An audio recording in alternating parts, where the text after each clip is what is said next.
Hi hello ನಮಸ್ಕಾರ ವೀಕ್ಷಕರೇ PR ಅಕಾಡೆಮಿಗೆ ಸ್ವಾಗತ. ವಿಡಿಯೋ ನೋಡೋದಕ್ಕೂ ಮುಂಚೆ ಸಬ್ಸ್ಕ್ರೈಬ್ ಬಟನ್ ಪ್ರೆಸ್ ಮಾಡಿಲ್ಲ ಅಂತ ಹೇಳಿದ್ರೆ ಯಾಕ್ರಿ ವೇಟ್ ಮಾಡ್ತಾ ಇದ್ದೀರಾ? ಸಬ್ಸ್ಕ್ರೈಬ್ ಪ್ರೆಸ್ ಮಾಡಿ ಪಕ್ಕದಲ್ಲಿರೋ ನೋಟಿಫಿಕೇಶನ್ನ ಕ್ಲಿಕ್ ಮಾಡಿ.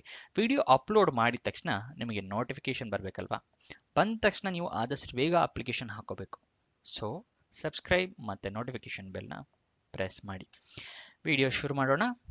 ಜಿಲ್ಲಾ ಪಂಚಾಯತ್ನವರು ಹುದ್ದೆಗಳಿಗೆ ಅರ್ಜಿಯನ್ನ ಕರೆದಿರ್ತಾರೆ. ಯಾವ್ಯಾವ ಹುದ್ದೆ ಖಾಲಿ ಇದೆ ಅಂತ ನೋಡೋಣ. ಡಿಸ್ಟ್ರಿಕ್ಟ್ MIS ಕೋಆರ್ಡಿನೇಟರ್ ಹುದ್ದೆ ಒಂದು ಖಾಲಿ ಇದೆ. ಟೆಕ್ನಿಕಲ್ ಅಸಿಸ್ಟೆಂಟ್ಸ್ ಹುದ್ದೆಗಳು ಬೇರೆ ಬೇರೆ ಡಿಪಾರ್ಟ್ಮೆಂಟ್ನಲ್ಲಿ ಖಾಲಿ ಇದೆ. ಯಾವ್ಯಾವ ಡಿಪಾರ್ಟ್ಮೆಂಟ್ ಅಂತ ಹೇಳ್ತೀನಿ.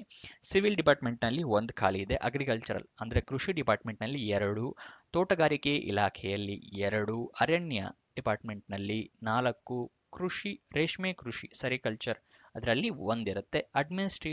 ಅಡ್ಮಿನಿಸ್ಟ್ರೇಟಿವ್ ಅಸಿಸ್ಟೆಂಟ್ ಹುದ್ದೆ ಒಂದಿರುತ್ತೆ. ಓಕೆನಾ? ಇದಿಷ್ಟು ಎಷ್ಟು ಜಾಬ್ಗಳು ಖಾಲಿ ಇದೆ ಅಂತ. ಟೋಟಲ್ 12 ಜಾಬ್ಗಳು ಖಾಲಿ ಇರುತ್ತೆ. ಓಕೆನಾ? ವಿಡಿಯೋನ ಪಾಸ್ ಮಾಡಿ ಬೇಕಾದ್ರೆ ನಿಮಗೆ ಯಾವ ಜಾಬ್ ನಿಮಗೆ ಬೇಕು ಅಂತ ಅನ್ಸುತ್ತಲ್ಲ ಅದ್ರ ಬಗ್ಗೆ ಸ್ಕ್ರೀನ್ಶಾಟ್ ತಗೋಬಹುದು. ವಯೋಮಿತಿಯ ಡೀಟೇಲ್ಸ್ನ ನೋಡೋದಾದ್ರೆ ಡಿಸ್ಟ್ರಿಕ್ಟ್ MIS ಕೋಆರ್ಡಿನೇಟರ್ ಮತ್ತೆ ಟೆಕ್ನಿಕಲ್ ಅಸಿಸ್ಟೆಂಟ್ ಸಿವಿಲ್ ಹುದ್ದೆಗೆ ಮಿನಿಮಮ್ 18 ವರ್ಷ, ಮ್ಯಾಕ್ಸಿಮಮ್ 45 ವರ್ಷ.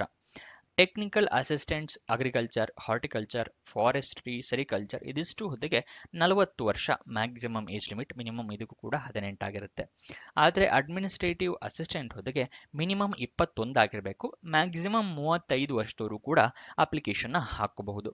ಅಪ್ಲಿಕೇಶನ್ ಫೀಸ್ ಏನಿರುತ್ತೆ ಅದರ ಬಗ್ಗೆ ಡೀಟೇಲ್ಸ್ ತಿಳ್ಕೊಳ್ಳೋಣ.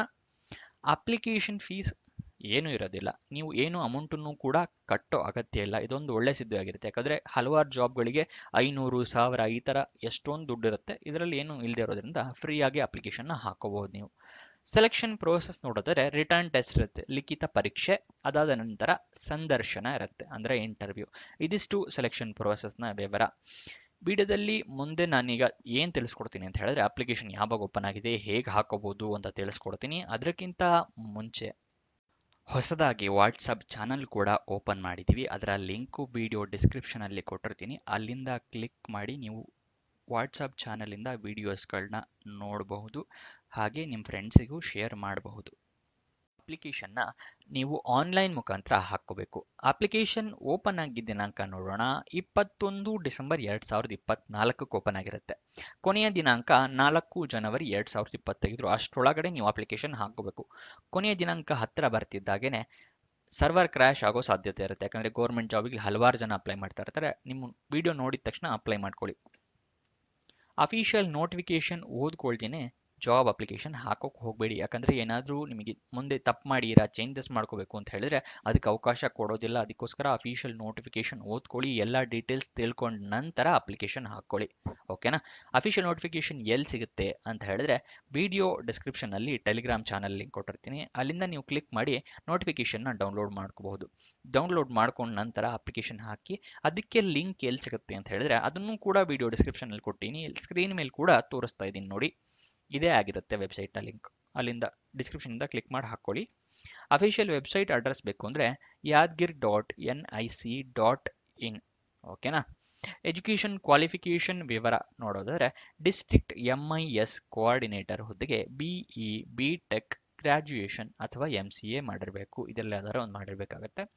ಟೆಕ್ನಿಕಲ್ ಅಸಿಸ್ಟೆಂಟ್ ಸಿವಿಲ್ ಹುದ್ದೆಗೆ ಡಿಪ್ಲೊಮಾ ಆಗಿರಬೇಕು ಅಥವಾ BE ಆರ್ BTech ಆಗಿರಬೇಕು. ಯಾವುದರಲ್ಲಿ ಅಂತ ಹೇಳಿದ್ರೆ ಸಿವಿಲ್ ಅಲ್ಲಿ ಆಗಿರಬೇಕಾಗುತ್ತೆ, ಸಿವಿಲ್ ಇಂಜಿನಿಯರಿಂಗ್. ಓಕೆನಾ?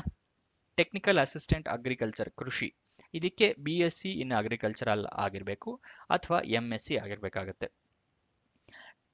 ಟೆಕ್ನಿಕಲ್ ಅಸಿಸ್ಟೆಂಟ್ ಹಾರ್ಟಿಕಲ್ಚರ್, ಇದಕ್ಕೆ BSc ಇನ್ ಹಾರ್ಟಿಕಲ್ಚರ್ ಅಥವಾ MSc ಆಗಿರಬೇಕು. ಟೆಕ್ನಿಕಲ್ ಅಸಿಸ್ಟೆಂಟ್ ಫಾರೆಸ್ಟ್ರಿ, ಇದಕ್ಕೆ BSc ಆಗಿರಬೇಕು ಫಾರೆಸ್ಟ್ರಿಯಲ್ಲಿ ಅಥವಾ MSc ಆಗಿರಬೇಕು. ಟೆಕ್ನಿಕಲ್ ಅಸಿಸ್ಟೆಂಟ್ ಸೆರಿಕಲ್ಚರ್ ಹುದ್ದೆಗೆ BSc ಆಗಿರಬೇಕು ಸೆರಿಕಲ್ಚರಲ್ಲಿ ಅಥವಾ MSc ಆಗಿರಬೇಕಾಗುತ್ತೆ. ಅಡ್ಮಿನಿಸ್ಟ್ರೇಟಿವ್ ಅಸಿಸ್ಟೆಂಟ್ ಅಂತ ಹೇಳಿದ್ನಲ್ಲ ಆ ಹುದ್ದೆಗೆ BCom ಆಗಿರಬೇಕಾಗತ್ತೆ. ಓಕೆನಾ? ನೆಕ್ಸ್ಟ್ ಉದ್ಯೋಗ ಸ್ಥಳ ನೋಡೋದಾದರೆ ಯಾದಗಿರಿ, ಕರ್ನಾಟಕ. ಇದಿಷ್ಟು ಈ ಜಾಬ್ನ ವಿವರ. ಇನ್ನೂ ಲೈಕ್ ಬಟನ್ ಪ್ರೆಸ್ ಮಾಡಿಲ್ಲ ಅಂದರೆ ದಯವಿಟ್ಟು ಲೈಕ್ ಪ್ರೆಸ್ ಮಾಡಿ. ಮತ್ತು ಫ್ರೆಂಡ್ಸ್ ಯಾರಾದರೂ ಜಾಬ್ ಹುಡುಕ್ತಾ ಇದ್ದಾರೆ ಅಂತ ಹೇಳಿದ್ರೆ ಅಂಥವ್ರಿಗೆ ಈ ವಿಡಿಯೋನ ಶೇರ್ ಮಾಡಿ. ಮತ್ತು ನಿಮಗೆ ಯಾವ ಥರ ಜಾಬ್ ವಿಡಿಯೋಸ್ ಬೇಕು ಅಂತ ಕಮೆಂಟ್ ಬಾಕ್ಸ್ನಲ್ಲಿ ಕಮೆಂಟ್ ಮಾಡಿ. ಇಲ್ಲ ಅಂತ ಹೇಳಿದ್ರೆ ಏನಾದರೂ ಕಮೆಂಟ್ ಮಾಡಿ. ಹಲವಾರು ಜನರಿಗೆ ಈ ಆಲ್ಗೋರಿದಮ್, ಯೂಟ್ಯೂಬ್ ಆಲ್ಗೋರಿದಮ್ ಇರುತ್ತಲ್ಲ ಅದನ್ನು ಅವರಿಗೆ ತಲುಪೋ ಥರ ಮಾಡುತ್ತೆ. ಅದಕ್ಕೋಸ್ಕರ ಏನಾದರೂ ಒಂದು ಕಮೆಂಟ್ ಮಾಡಿ. Thank you.